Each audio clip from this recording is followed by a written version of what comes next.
Hello everyone, তোমরা কিন্তু Facebook বা ইনস্টাগ্রাম স্ক্রল করতে করতে এমন ডবল প্রজেক্টের ভিডিও তোমরা দেখেছো যেখানে দুটো ক্যারেক্টার একসাথে প্লে করছে এবং একই সাথে তারা মুভ করছে। কিভাবে আমরা এই ধরনের ভিডিও এডিটিং করব, আজকে এই ভিডিওতে তোমার দেখানো হবে কিভাবে তোমরা ভিডিওটা শুট করবে এবং কিভাবে এডিটিং করবে সবকিছু।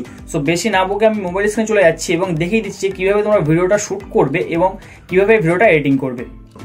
এর জন্য কিন্তু তোমাদের প্রথমে একটা স্ট্যান্ডার্ড প্রয়োজন হবে, অথবা তোমরা ফোনটা একটা কোনো জায়গায় রেখে দিতে পারো যে জায়গাটা তোমরা মুভ করাবে না, বা একটা স্টিল পজিশনে তোমাদেরকে রাখতে হবে। রাখার পরে তোমরা ভিডিওটা দুবার শ্যুট করবে। দেখো আমি দুবার ভিডিওটা শ্যুট করছি।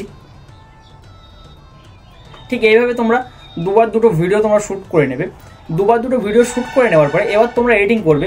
এডিটিং করার জন্য তোমরা ফার্স্ট চলে আসবে প্লে স্টোরে, এবং প্লে স্টোরে আসার পরে এখানে সিকিউর ভিপিএন লিখে সার্চ করলে একটা ভিপিএন ডাউনলোড করে নেবে, এবং তোমরা গুগল ক্রোমে চলে আসবে এবং আসার পরে এখান থেকে ক্যাপকাট এপিকে লিখে ক্যাপকাট এপিকে ভার্সন একটা ডাউনলোড করে নেবে।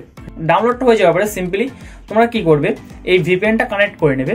ভিপিএনটা কানেক্ট হয়ে যাওয়ার পরে তোমরা এখান থেকে সিম্পলি এডিটিং অপশনে চলে আসবে এবং নিউ প্রজেক্টে ক্লিক করবে, এবং যে ভিডিওটা ফার্স্ট শুট করেছিলে সেই ভিডিওটা এখান থেকে চুজ করে নেবে, এবং সেকেন্ড যে ভিডিওটা শুট করেছিলে সেটাও কিন্তু এখান থেকে সিলেক্ট করে নেবে। দুটো ভিডিও পরপর সিলেক্ট হয়ে যাওয়ার পরে অ্যাপের মধ্যে কিন্তু ভিডিও চলে আসার পরে তোমরা এখান থেকে স্প্লিট অপশন খুব দেখতে পাচ্ছ। স্প্লিট অপশনে ক্লিক করে ঠিক যেমনভাবে ভিডিওটা আমি কেটে নিচ্ছি, ঠিক দুটো সেম পজিশনে ভিডিওটা রেখে তোমরা ভিডিও দুটো কেটে নেবে। ভিডিওটা কাটিং হয়ে যাওয়ার পরে সেকেন্ড যে ভিডিওটা আছে সেকেন্ড ভিডিওতে ক্লিক করবে। সেকেন্ড ভিডিওতে ক্লিক করার পরে দেখতে পাবে যে সাইডে স্ক্রল করলে ওভারলে একটা অপশন আছে, তোমরা ওভারলে অপশনে ক্লিক করবে। দেখতে পাচ্ছি ভিডিওটা অপশন নিচে চলে এসেছে। নিচে চলে আসার পরে ভিডিওটা তোমরা টেনে নিয়ে প্রথম ভিডিও এখানে নিয়ে চলে আসবে।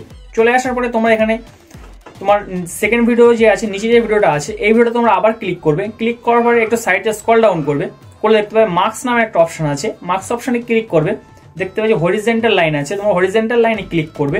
ক্লিক করবে ঠিক এই যে রোটেশন যে লাইনটা আছে, এই লাইনটা কিন্তু এইভাবে ঘুরিয়ে তোমরা ভিডিও ঠিক মিডল পজিশনে সেট করে দেবে, এবং দেখতে পাবে যে তোমাদের ভিডিওটা তৈরি হয়ে গেছে। খুব সহজে কিন্তু চাইলে তোমরা এইভাবে একটা ভিডিও শুট করতে পারো, বা ডবল প্লে ক্যারেক্টারের ভিডিও তোমরা এডিটিং করতে পারো। এইভাবে তোমরা কিন্তু তোমাদের ইনস্টাগ্রাম বা ফেসবুকে প্রচুর পরিমাণে ভিউ আর্ন করতে পারবে। ভিডিও থেকে নতুন কিছু শিখে দাও, চ্যানেলটা সাবস্ক্রাইব করে দিয়ে এবং পাশে থাকা বেল আইকনটা অন করে দিয়ে যাবে। দেখা হবে নেক্সট কোনো ভিডিও। ততক্ষণ ভালো থাকবেন, সব সুস্থ থাকবেন, সবাই টাটা বাই বাই।